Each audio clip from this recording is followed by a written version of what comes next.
दर्शक नमस्कार. ग्रेट भेटमध्ये आपणा सर्वांचं स्वागत. आज ग्रेट भेटमध्ये आपण खासदार तथा भीमा सहकारी साखर कारखान्याचे चेअरमन धनंजयराव महाडिक यांच्याशी आपण संवाद साधणार आहोत. विषय भीमा सहकारी साखर कारखाना निवडणुकीचा आहे आणि यावर सर्व संवाद साधत असताना एक थोडंसं आपण मागे जाऊन 4 दशकापूर्वी 40 वर्षापूर्वी सिकंदर टाकळीच्या मारहाणावरती कैलासवासी भीमराव दादा महाडिक यांनी भीमा सहकारी साखर कारखान्याची मुहूर्तमेढ रोवली. भीमा सहकारी साखर कारखाना उभारला आणि या कारखान्यामुळं मोहोळ तालुकाच नाही तर आपण पाहतो की मंगळवेढा असेल किंवा पंढरपूर असा जो काही एकंदरीत टापू आहे तर याचं संपूर्ण चित्र पालटून गेलं. अर्थात आता ही सर्व निवडणूक होती आहे आणि महत्त्वाचं म्हणजे गेल्या 10 वर्षामध्ये महत्त्वाचे कारखाना उभारणीनंतर कारखान्याची वाटचाल सुरू झाली आणि गेल्या 10 वर्षामध्ये या कारखान्यामध्ये झालेले बदल, सभासदांचं साधलं गेलेलं हित, केलेल्या सुधारणा आणि याचबरोबर जो काही पुढील मानस आहे या संदर्भात आपण चेअरमन तथा खासदार धनंजयराव महाडिक यांच्याशी या ग्रेट भेट कार्यक्रमाच्या माध्यमातून संवाद साधणार आहोत. निवडणुकीचं जे वातावरण आहे एकंदरीत त्या संदर्भात सुद्धा सर्व जे विषय आहेत त्यांच्याशी आपण त्याची एक उकल करणार आहोत. महाडिक साहेब, आपलं स्वागत ग्रेट भेट या कार्यक्रमामध्ये. आणि आपण म्हटलं की ही खरं तर चर्चा तुमची जी आहे ती निवडणुकीच्या संदर्भातलीच आहे आणि आता जेव्हा हा सगळा प्रचार शिगेला पोचला आहे, वातावरण कशा पद्धतीचं आहे आणि एक आत्मविश्वास तुमच्याकडं कशा पद्धतीचा आहे? भीमा सहकारी साखर कारखान्याची पंचवार्षिक निवडणूक 13 नोव्हेंबर रोजी होत आहे आणि आम्ही भीमा शेतकरी विकास आघाडी म्हणून एक पॅनल करून कप बशी हे चिन्ह घेऊन आम्ही ही निवडणूक लढवत आहे. खरं पाहता जसा उल्लेख आपण केला की या कारखान्याची स्थापना माझे वडील कैलासवासी पैलवान भीमराव दादा महाडिक यांनी 40 वर्षापूर्वी या कारखान्याची इथं स्थापना केलेली होती. या भागातल्या लोकांच्याकडं हरित क्रांती करण्याचं ते एक साधन त्या निमित्तानं झालेलं या तिन्ही तालुक्यातल्या पंचक्रोशीतल्या लोकांनी पाहिलेलं आहे. कालांतरानं हा कारखाना आमच्या विरोधामध्ये जे सध्या आहेत त्यांच्या ताब्यामध्ये गेलेला होता. 25 वर्ष ही सत्ता त्यांच्या ताब्यामध्ये होती आणि 10 वर्षापूर्वी मी अज्ञान होतो, मग सज्ञान झाल्यानंतर मी या कारखान्यामध्ये निवडणूक लढवण्यासाठी पुढाकार घेतला आणि 10 वर्षापूर्वी 11 वर्षापूर्वी या भागातल्या तिन्ही तालुक्यातल्या लोकांनी मला या भीमा कारखान्याची सत्ता ताब्यामध्ये दिली आणि काम करण्याची संधी दिली. या संधीच्या माध्यमातून जे शब्द आम्ही सभासद शेतकऱ्यांना दिलेले होते ते सगळे शब्द या 10 वर्षामध्ये आम्ही पूर्ण केलेले आहेत आणि म्हणून या निवडणुकीला सामोरं जात असताना प्रचंड उत्साह सभासदांमध्ये, शेतकऱ्यांमध्ये आहे. खूप मोठ्या प्रमाणात प्रतिसाद आम्हाला मिळतो आहे आणि या निवडणुकीमध्ये चांगल्या मताधिक्यानं आम्ही निवडून येणार याचा मला विश्वास आहे. साहेब, आपण पाहतो की म्हणजे टप्प्याटप्प्याने जर पहिल्या अगदी निवडणूक बघितली आपण 3,500 एक मताधिक्य आपल्याला त्यावेळेला आपण पाहिलेलं होतं आणि मागील निवडणूक पाहिली तर ते 5,000चं मताधिक्य होतं. यंदा हॅट्रिक साधताना एक अपेक्षित काय की या निवडणुकीतून मतदारांचा जो प्रतिसाद, आपण जो काही विश्वास व्यक्त केला, तर अपेक्षित मताधिक्य कुठपर्यंतचं असं म्हणायचं? जसं सांगितलं की सर्व सभासदांच्या हिताचे निर्णय आम्ही गेल्या 10 वर्षामध्ये घेतलेले आहेत आणि त्यामुळं खूप मोठ्या संख्येमध्ये लोक आमच्याबरोबर आहेत. आज जे आमच्या विरोधामध्ये पॅनल उभं आहे ते स्वतः या पॅनलचे प्रमुख मोहोळ तालुक्याचे माजी आमदार राजनजी पाटील यांनी काल एका मुलाखतीमध्ये त्यांनी स्वतः सांगितले की मोकळं कसं सोडायचं म्हणून आम्ही निवडणूक लावली. ही थोडक्यात ही निवडणूक शेतकरी सभासदांच्यावर लादलेली आहे आणि हे शेतकऱ्यांना, सभासदांना आवडलेलं नाही आहे आणि म्हणून मला असं वाटतं आहे की पहिल्या निवडणुकीमध्ये 2,500चं मताधिक्य होतं, त्याच्या 5 वर्षापूर्वीच्या निवडणुकीमध्ये 10,000चं मताधिक्य होतं, 5,000चं मताधिक्य होतं आणि आता या निवडणुकीमध्ये आमच्या सर्व विरोधकांचं डिपॉझिट जप्त होईल असा मला आत्मविश्वास आहे. सगळ्यात महत्त्वाचं म्हणजे कारखान्याच्या निवडणुकीसंदर्भात जर आपण मुद्दा मांडायचा म्हटलं तर ही निवडणूक बिनविरोध व्हावी. खरं तर हे अशाच एक पद्धतीचं वातावरण होतं आणि त्यासाठी खासदार धनंजयराव महाडिक यांनी पुढाकार घेतलेला होता आणि ती पावलं देखील पडत होती. पण त्या दरम्यान काही घटना घडामोडी घडल्या आणि शेवटी ही निवडणूक लादली असं आताचं एकंदरीत हे सगळं चित्र आपल्याला दिसतं. आणि एक आपण निवडणुकीचा प्रचार पाहताना म्हणजे चेअरमन धनंजयराव महाडिक असतील किंवा या पॅनलचे अन्य उमेदवार पदाधिकारी यांचा एक म्हणणं सातत्यानं आलं आणि खास करून धनंजयराव महाडिक एक आपण सातत्याने उल्लेख असा केला की विरोधासाठी म्हणून हा विरोध होतोय. हे म्हणण्यापाठीमागचं कारण काय की नेमकं विरोधासाठी विरोध याच्या पाठीमागची कारणं काय? कोणतीही निवडणूक लढवत असताना काहीतरी मुद्दे, काही समस्या, काही अडचणी घेऊन निवडणूक लढवायची असते. पण आम्ही सांगितल्याप्रमाणे आम्ही तर सगळेच समस्या, अडचणी, जे काही मुद्दे होते किंवा शेतकऱ्यांच्या हिताचे जे निर्णय होते, जे शब्द आम्ही दिले होते, ते सगळे आम्ही पूर्ण केलेले होते. आणि त्यामुळं अपेक्षित होतं की निवडणूक बिनविरोध व्हावी. कारण विरोधकांच्याकडं आमच्यावर टीका करण्यासाठी कुठले मुद्देच शिल्लक नाहीत आणि म्हणून अपेक्षित होतं की निवडणूक होऊ नये. पण जसं मी मगाशी सांगितलं की माजी आमदार राजन पाटील यांनी स्वतःच सांगितलं की मोकळं कसं सोडायचं म्हणून निवडणूक लागली, हे त्यांचे शब्द आहेत. म्हणजेच ही निवडणूक लादलेली आहे. विरोधासाठी विरोध म्हणून ही निवडणूक लादलेली आहे. यामध्ये त्यांच्या हाताला काही लागणार नाही, काही निष्पन्न होणार नाही, अशा पद्धतीची परिस्थिती सध्या आहे. एकंदरीत आपण ही निवडणूक जेव्हा हा सगळा प्रचार शिगेला पोचला, पण तत्पूर्वी आपण जर मागे जाऊन पाहायचं म्हटल्यानंतर 10 वर्षापूर्वी जी स्थिती होती तर त्याचा विचार केला तर कारखाना त्यावेळेला अडचणीमध्ये होता आणि एक आव्हान होतं ते कारखाना चालू ठेवण्याचं किंवा कारखान्यासमोर जे प्रश्न होते ते हाताळण्याचं एक आव्हान होतं. त्यावेळेची परिस्थिती होती 10 वर्षापूर्वी. कशा प्रकारे आपण त्या परिस्थितीत तोंड दिलं आणि त्यावेळेचा एक उद्देश किंवा एक दृष्टिकोन आपण जो म्हणतोय तो कशा पद्धतीचा होता की जेव्हा एक आपल्या विरोधकांच्या हाती त्यावेळेला सत्ता होती आणि तो कारभार आपण पाहत होतो आणि एकदा आपण आपल्याकडं कारभार आल्यानंतर हा कारखाना उभारणं आणि शेतकऱ्यांच्या हिताचा निर्णय घेणं, तो एक उद्देश काय त्याच्या पाठीमागचा होता? जसं मी सांगितलं की या कारखान्याची निर्मिती माझ्या वडिलांनी केली, पण त्याची सत्ता 25 वर्ष विरोधकांच्या ताब्यामध्ये होती. या 25 वर्षाच्या सत्तेच्या कालावधीमध्ये या मंडळींनी स्वतःचा कारखाना उभा केला मोहोळ अनगर या ठिकाणी. त्याचं एक्सपान्शन केलं, त्याचं कोजनरेशन प्रकल्प आणला, तिथं डिस्लरी प्रकल्प आणला, इथेनॉल प्रकल्प आणला, दारूच्या बॉटलिंगचा प्लांट आणलेला आहे, गॅसचा प्लांट आणलेला आहे. या सगळ्या डेव्हलपमेंट आणि सगळे उपपदार्थ स्वतःच्या त्या कारखान्यावरती त्यांनी केल्या.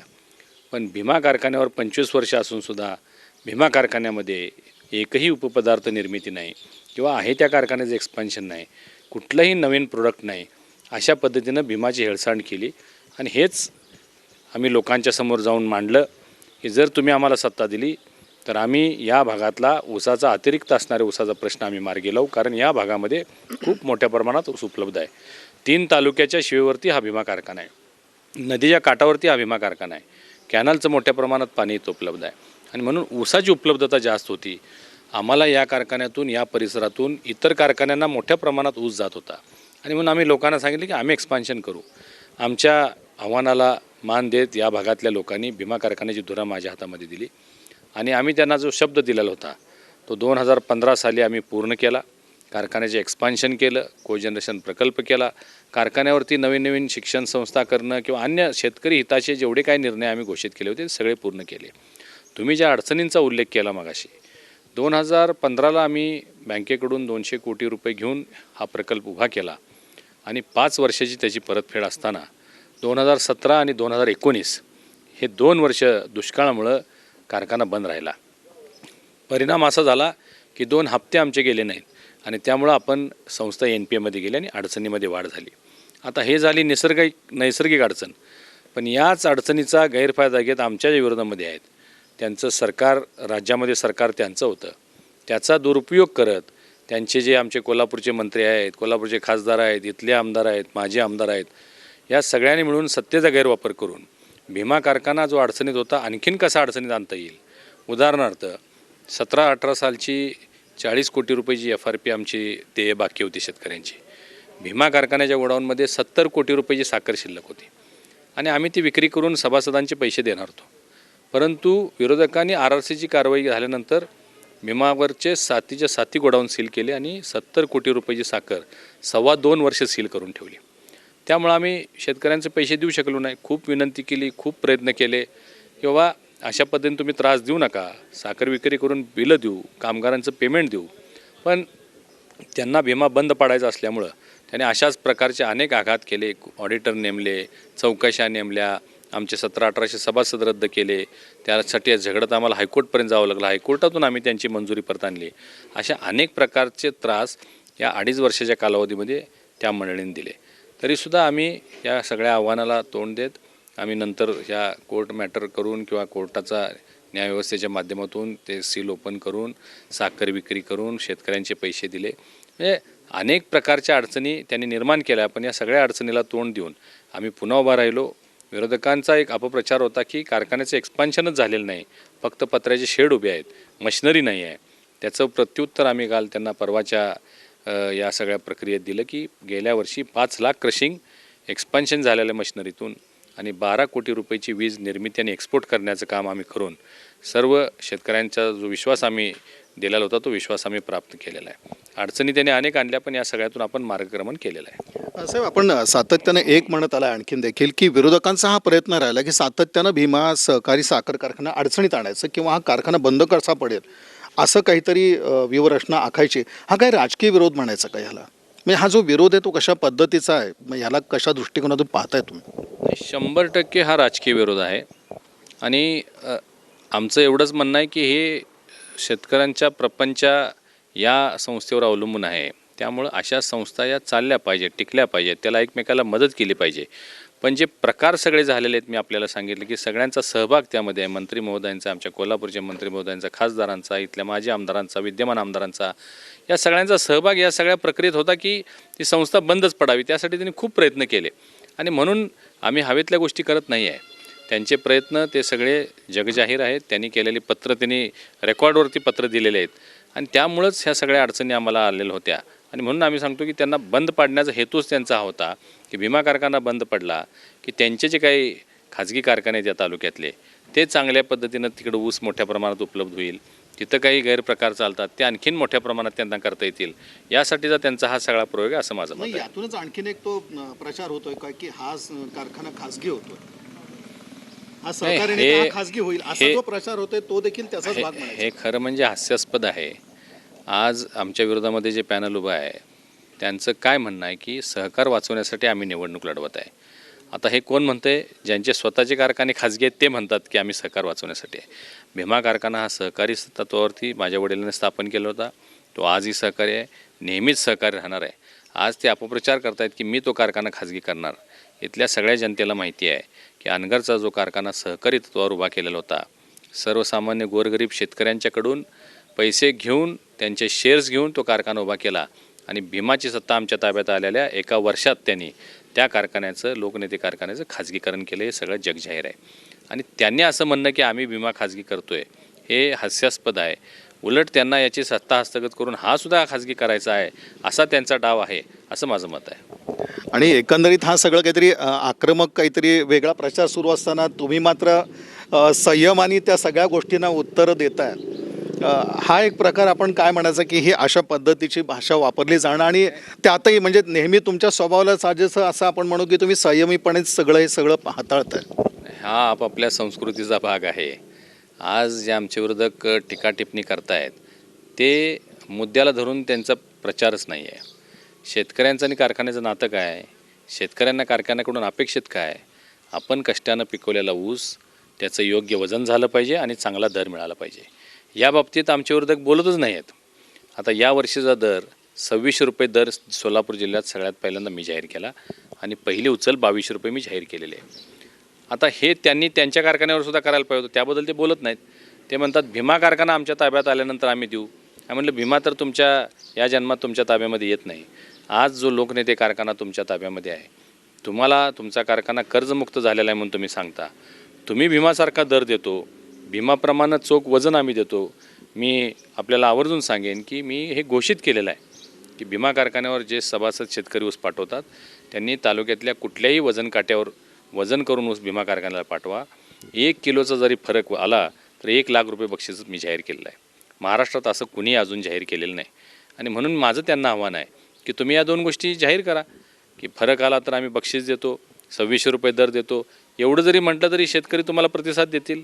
ते या विषयावर बोलत नाहीत. खरा मुद्दा निवडणुकीचा हाच असला पाहिजे, योग्य वजन आणि चांगला दर. त्या विषयात ते बोलत नाहीत. ते कारखान्यावर कर्ज झालं, साखर चोरीला गेली, कर्मचाऱ्यांचं पेमेंट बाकी झालं, असल्या काहीतरी वायफळ गोष्टी करून अपप्रचार आणि खालच्या पातळीवर जाऊन टीका करण्याचा प्रयत्न करतायत. मला या विषयावर बोलण्याची काही आवश्यकता नाही, कारण आम्ही चांगलं काम केलेलं आहे. म्हणून संयम आहे. पारदर्शक काम केलेलं आहे, शेतकऱ्यांच्या हिताचं काम केलेलं आहे आणि चांगलं काम केल्यामुळं मला विश्वास आहे की लोक आमच्यासोबत आहेत. एकंदरीत आपण पाहतो म्हणजे जिल्ह्यातल्या साखर कारखान्यांचा आपण विचार केला आणि अगदी आपण असं म्हणू की आता जे काही ऊस दरावरनं सगळे आंदोलनं आहेत किंवा एक वेगळी परिस्थिती आहे. एक भीमाच्या बाबतीत एक समाधानकारक स्थिती अशी आहे की भीमा सहकारी साखर कारखाना काही तसा कधीच वादामध्ये सापडला नाही किंवा एक सरळ मार्गे आपण असं म्हणू की या कारखान्याचे व्यवहाराला हे कोणी मान्य करेल आणि त्याचाच उल्लेख आता चेअरमन असणारे खासदार धनंजय महाडिक यांनी केला. यावर आणखीन एक असतं की सभासदांचं हित शेवटी एक असतं की सभासद ऊस उत्पादक जो आहे तर त्याचं हित कशा पद्धतीनं साध्य केलं गेलं आणि 10 वर्ष जेव्हा आपल्या हातात कारखाना आहे तेव्हा त्याकडं पाहण्याचा दृष्टिकोन किंवा जी पावलं उचलली गेली तर ती कशा पद्धतीची होती. एक 10 वर्षामध्ये सभासदांचं हित म्हणून ज्या गोष्टी आहेत तर त्याचा एक ठळक उल्लेख काय करता येईल? नाही, मी आपल्याला सांगितल्याप्रमाणे या भागात खूप मोठ्या प्रमाणात ऊस उपलब्ध आहे, अतिरिक्त ऊस होता आणि म्हणून या कारखान्याचं एक्सपान्शन करणं गरजेचं होतं. एक्सपान्शन करत असताना उपपदार्थ निर्माण तिथं झाले पाहिजेत, हेही काळाची गरज होती. कारण फक्त साखर निर्माण करून आता हा उद्योग टिकेल अशी परिस्थिती नाही आहे आणि म्हणून या 10 वर्षामध्ये 2015 साली आम्ही जो पूर्वी 2,500 क्रशिंग कॅपॅसिटीचा कारखाना होता तो आपण 5,000 नवीन प्रकल्प तिथं उभा केला. त्याचबरोबर 25 मेगावॅट कोजनरेशन प्रकल्प, वीज निर्मितीचा प्रकल्प आपण उभा केला आणि मगाशी मी उल्लेख केल्याप्रमाणे आता हा नवीन प्लांट दुप्पट कॅपॅसिटीनं चालतो. त्याचबरोबर वीज निर्माण करतो, वीज एक्सपोर्ट करतो. गेल्या वर्षी आम्ही 12 कोटी रुपयाची वीज एक्सपोर्ट केलेली आहे. कारखाना प्रांगणामध्ये आम्ही स्कूल्स नवीन सुरू केलेले आहेत, कॉलेजेस नवीन सुरू केलेले आहेत, हॉस्पिटल त्या ठिकाणी लोकांसाठी आहे. सर्व कर्मचाऱ्यांचे इन्शुरन्सेस आम्ही केलेले आहेत, जे आमचे सगळे सभासद आहेत त्यांचे इन्शुरन्स केलेले आहेत. अनेक बाबीतून आम्ही लोकांना हितासाठी पूर्वी आम्ही ड्रिप इरिगेशन करून देण्यासाठी आम्ही मदत करत होतो, खत पुरवठा करण्यासाठी आम्ही मदत करत होतो, बेनं देण्यासाठी शेतकऱ्यांना, अशा अनेक शेतकरी हिताचे निर्णय आम्ही या 10 वर्षामध्ये घेतलेले आहेत. महत्त्वाचं म्हणजे वजन काटेच होती. अन्य कारखान्यामध्ये आपण पाहतो की शेतकऱ्यांची मुख्य तक्रार असते की कुठेतरी वजनामध्येच फरक पडतो आणि इथं मात्र भीमाचा एक अपवाद आपल्याला ठरताना दिसतो की इथं वजन काट्यासंदर्भामध्ये कोणत्याच तक्रारी नाही आहेत आणि याचा देखील उल्लेख सातत्यानं आपल्या पॅनलकडनं होतोय. हा मुद्दा देखील किती महत्त्वाचा आहे? हाच मेन मुद्दा आहे निवडणुकीचा. कष्टानं पिकवलेला ऊस कारखान्याला आपल्या जातो, त्या कारखान्याकडनं त्याचं चोख वजन मिळालं पाहिजे, हा मेन मुद्दा निवडणुकीचा आहे. आणि मी जसं आपल्याला सांगितलं की आम्ही जाहीर केलेलं आहे की आमच्याकडं तफावत 100 ग्रॅमची सुद्धा तफावत येणार नाही, असं आसपासच्या कुठल्याही तालुक्यातल्या कुठल्याही अन्य कारखान्यांनी घोषित केलेलं नाही आहे आणि याच्यावरूनच शेतकऱ्यांचा आमच्यावर विश्वास दृढ होत चाललेला आहे. प्रचार आम्ही जेव्हा पाहतो तेव्हा तुमच्या व्यासपीठावरती राष्ट्रवादीची मंडळी दिसतात, भाजपचे देखील आहेत, शिवसेनेचे काही आम्ही पाहिले आणि काँग्रेस असं आपण म्हणू, ही सगळीच मंडळी दिसत आहेत. हे एक चित्र काय सांगतं आपल्याला? म्हणजे ठीक आहे, सहकार क्षेत्र आहे, पण शेवटी धनंजय महाडिक यांच्या एका सगळ्या व्यासपीठावरती असे सगळेजण एकत्रित असणं आणि समोरनं प्रचार देखील असाच होतो की काही निवडणूक म्हणली की अनगरकरांच्या विरोधातले जेवढे म्हणून असतात त्यांना एकत्रित केलं जातं. याचा अर्थार्थी काही संबंध आहे का? अनगरकरांच्या विरोधातले एकवटलेले नाही आहेत, शेतकरी हितासाठी हे सगळे लोक एकवटले आहेत आणि सहकाराच्या निवडणुकीमध्ये कुठल्याही पक्षाची भूमिका यामध्ये नसते. यामध्ये शेतकऱ्यांचं हित लक्षात घेऊन लोक एकत्र येत असतात आणि म्हणून जसा आपण उल्लेख केला, राष्ट्रवादी काँग्रेस असेल, शिवसेना आमच्यासोबत आहे, काँग्रेस आमच्यासोबत आहे, भाजपची तर सगळी टीम आहेच, जनहित शेतकरी संघटना, शेतकरी संघटना. आता तुम्ही विचार करू शकता की शेतकरी संघटना आणि जनहित शेतकरी संघटना हे का आमच्यासोबत आले? कारण आम्ही जिल्ह्यात या दराची कोंडी फोडलेली आहे, चांगला दर शेतकऱ्यांना दिलेला आहे, दराच्या आणि वजनाच्या बाबतीत आम्ही बोलतो. ह्या सगळ्यामुळं ह्या सगळ्या पक्षाचे लोक आम्ही एकत्रित आलो आहोत आणि हे त्यांच्या विरोधातले लोक नाहीत, तर हे शेतकऱ्यांच्या हितासाठी आले आहेत. कारण यांना माहिती आहे हा कारखाना जर त्यांच्या ताब्यात गेला तर हाही कारखाना मोडून जाईल, बंद पडेल आणि त्या लोकांचे जे मनसुबे आहेत ते उधळले पाहिजेत. म्हणून हे सगळे लोक आम्ही एका व्यासपीठावर आहोत. माझे संबंधी त्यांच्याशी चांगले आहेत, ते लोक माझ्या कार्यपद्धतीची त्यांना जाणीव आहे, म्हणून हे सगळे लोक माझ्यासोबत आहेत. असं महत्त्वाचा हा मुद्दा जो विरोधकांकडनं उपस्थित केला जातोय ते म्हणजे काढले गेलेलं कर्ज आणि मुद्दा असा वापरण्यात येतो की अवास्तव कर्ज काढलं गेलं, म्हणजे मुळात इतकी गरज नव्हती आणि तितकं कर्ज काढलं गेलं आणि ज्या कारणासाठी म्हणून कर्ज काढलं गेलं तर ते दृश्य जे आहे ते दिसत नाही, अशा पद्धतीचं म्हणणं जे विस्तारीकरणासंदर्भात त्यांच्याकडनं असं बोललं जातं. या अशा आरोपांना काय उत्तर आहे? नाही, हे अशा पद्धतीचे हे आरोप जे आहेत हे सगळे खोटे आरोप आहेत. हा सहकारी तत्त्वावर चालणारा कारखाना आहे. अवास्तव कर्ज कुठली बँक कुठल्या प्रकल्पाला देते? तुम्ही एखादा प्रकल्प करत असाल तर बँक तुम्हाला लोन देत असताना त्याची शहानिशा करते की नाही? आम्ही सुद्धा हा प्रकल्प उभा करत असताना वसंतदादा शुगर इन्स्टिट्यूट यांच्या टेक्नॉलॉजीच्या माध्यमातून त्यांनी DPR बनवलेला आहे. MSC बँक जी राज्य शासनाच्या अखत्यारीतली बँक आहे त्यांनी याला फंडिंग केलेलं आहे आणि जेवढं लागतं तेवढंच कर्ज बँक देत असते, कधी अवास्तव कर्ज देत नाही. आणि जे दिलेलं कर्ज आहे ते सगळ्यांच्या समोर आहे, ते उभं आहे. प्रशस्त असं त्या ठिकाणचं आमच्या कारखान्याचं एक्सपान्शन कोजन आपण पाहू शकता. हे सगळं प्रशस्तपणानं उभं आहे. त्यामुळे ह्या सगळ्या चुकीच्या पद्धतीनं वेगवेगळ्या अफवा पसरवण्याचं त्यांचं काम आहे. त्यांनी साखर कारखाना उभा केला त्यावेळी कर्ज काढलं नाही का? ते सुद्धा कर्ज काढून आपण कुठलाही व्यवसाय साधा एखादं पिठाची गिरण काढायची असली तरी आपल्याला कर्ज काढावं लागतं. आणि म्हणून त्यांनी असा अपप्रचार करून फक्त दिशाभूल करण्याचा प्रयत्न केलेला आहे. यामध्ये कोणतंही तथ्य नाही आहे. असं भीमा सहकारी साखर कारखाना स्थिर स्थावर आहे आपण पाहतो. म्हणजे आपण आत्ताच म्हटलं की अन्य जर कारखाने आपण पाहायला गेलं त्या तुलनेमध्ये भीमाचं काम अतिशय सरळ मार्गी अशा पद्धतीचं आपल्याला दिसून येतं. आणि एकीकडं आता खासदारकीसुद्धा आपल्याकडं आलेली आहे. या माध्यमातून कशा पद्धतीनं एक पाठपुरावा सुरू आहे? कारण दुसरीकडे आपण बघतो की भाजपचंच केंद्रामध्ये सरकार आहे आणि सहकार खातंसुद्धा आता आपण केंद्रात पाहतोय.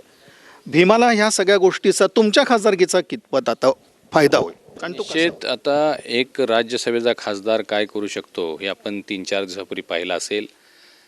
देशामध्ये केंद्र सरकारच्या वतीनं 60 लाख टन साखर एक्सपोर्ट करण्याचा निर्णय झाला. आता याचा पाठपुरावा मीच 1 महिन्यापूर्वी 20 दिवसापूर्वी 13 राज्यातलं एक डेलिगेशन घेऊन मी आमचे मंत्री पियुषजी गोयल आणि अमितभाई शाह यांची भेट घेऊन यावर्षी देशामध्ये अतिरिक्त ऊस आहे, अतिरिक्त साखरेचं उत्पादन होणार आहे आणि 60 ते 70 लाख टन साखर एक्सपोर्ट झाली पाहिजे तरच देशातला साखरेचा दर स्थिर राहील, तरच आम्ही शेतकऱ्यांची बिलं FRP देऊ शकू. अशा पद्धतीचं विवरण आणि सगळी माहिती आम्ही प्रेझेंटेशन दोन्ही मंत्री महोदयांना दिलेलं होतं आणि त्याचं फलित आपल्याला काल पाहायला मिळालं. ही ताकद खासदारपदाची आहे. खासदारचं नेमकं काम काय आहे तर शेतकऱ्यांना चांगला दर मिळेल, वेगवेगळ्या पॉलिसीज बनवणं, शेतकऱ्यांच्या हिताचे निर्णय घेणं. पण इथं अशा छोट्या निवडणुकांमध्ये गुरफटून जाऊन आपली एनर्जी वेस्ट करण्याचे प्रकार झालेले आपल्याला पाहायला मिळतात.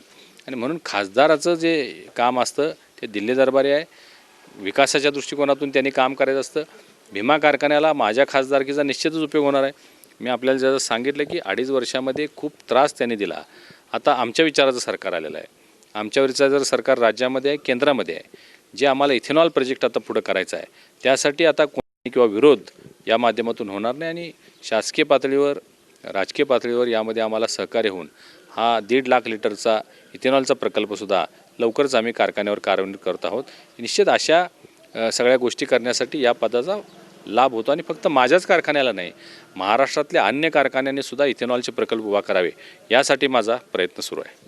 असं बोलताना आपण असं देखील म्हणलं की विरोधी पॅनल जे आहे त्याला चेहराच नाही आहे. म्हणजे मुळात आधारच त्या पॅनलला नाही असं आपण म्हणलं, चेहरा नाही किंवा त्या पॅनलची ओळखच नाही असं आपण म्हणताय. एकंदरीत आता तो मुद्दा पुन्हा येतो की विरोधासाठी विरोध, पण एकंदरीत चेहराच नसणं समोरच्या पॅनलला असं म्हणणं, हे याच्या पाठीमागचं एक कारण काय असं? कोणतीही निवडणूक असेल तर आपण मतदान करत असताना आपण डोळे बंद करून पट्टी बांधून मतदान करत नाही. आपण अशा व्यक्तीला मतदान करतो जो सक्षम आहे, जो कौशल्य आहे, त्याचं काहीतरी नेतृत्व गुण आहेत, तो आपल्या समस्या समजू शकेल, आपल्या अडीअडचणी जाणू शकेल, ते सोडवू शकेल. कुठलीही निवडणूक असू दे, ग्रामपंचायत असेल त्या ग्रामपंचायतीपासून लोकसभेपर्यंत कुणी डोळ्यावर पट्टी बांधून मतदान करत नाही. आणि म्हणून या संस्थेची सुद्धा निवडणुकीला मतदान करताना शेतकरी सभासद पाहणार आहेत ना की आपण कोणाच्या ताब्यात कारखाना देणार आहोत. माझं नेतृत्व, माझं कर्तृत्व मी सिद्ध केलेलं आहे. मी 5 वर्ष लोकसभेमध्ये असताना 4 वेळा मला संसदरत्न पुरस्कार मिळालेला आहे. आत्तासुद्धा 4 महिन्यामध्ये खासदार झाल्यानंतर माझी मी चुणूक दाखवलेली आहे. कारखान्यात आमच्या ताब्यामध्ये दिल्यानंतर ज्या ज्या गोष्टी आम्ही सांगितल्या होत्या त्या एक्सपान्शन कोजनसारख्या सगळ्या गोष्टी पूर्ण केलेल्या आहेत आणि माझं कर्तृत्व मी सिद्ध केलेलं आहे. याविरोधात जे आमच्यासमोर उभे आहेत त्यांचं काय बॅकग्राऊंड आहे किंवा जे आता पॅनल प्रमुख आहेत, राजन पाटील हे तर आमच्या भीमा कारखान्याचे सभासदसुद्धा नाही आहेत. त्यांनी पॅनल लावण्याचं खरं म्हणजे काय अधिकारच त्यांना नाही आहे. आणि दुसरे परिचारक साहेब आहेत, ते थोरले परिचारक होते, ते आमच्याकडे सभासद होते, ते कारखान्याचं पूर्वी नेतृत्व करत होते. आज त्यांच्याही कुटुंबातलं कोणी या पॅनलमध्ये नाही आहे, राजन पाटील साहेबांच्या कुटुंबातलं कोणी नाही आहे. जे उभा केलं ते अगदी तिसऱ्या चौथ्या नंबरचे कार्यकर्ते ते उभारलेले आहेत आणि त्यांना पाठिंबा देऊन त्यांना पाठबळ देण्याचं काम ही सगळी मंडळी करतायत. आणि मला वाटते लोक अशा पद्धतीच्या लोकांना स्वीकारणार नाहीत. लोक मतदान करताना कर्तृत्ववान लोकांनाच मतदान करतात असं मला वाटतं. साहेब, एकंदरीत आता या कारखान्यासंदर्भातला पुढचा मानस कशा पद्धतीचा आहे आणि ऊस उत्पादक सभासदांना कशा प्रकारचं आव्हान आहे? या भविष्यामध्ये कारखान्याच्या ज्या नियोजनामध्ये सगळ्यात पहिला भाग आमचा आहे तो म्हणजे 1.5 लाख लिटरचा इथेनॉलचा प्रकल्प आम्ही वर्षभरामध्ये कार्यान्वित करणार आहोत. माझे चिरंजीव विश्वराज महाडिक यांनी त्यामध्ये पुढाकार घेतलेला आहे. तेही या निवडणुकीच्या रणांगणामध्ये आहेत. ते आता गावोगावी फिरतायत, लोकांना सभासदांना भेटतायत. खूप चांगला प्रतिसाद त्यांना मिळाला आहे आणि ते हा प्रकल्प लवकर कार्यान्वित करतील.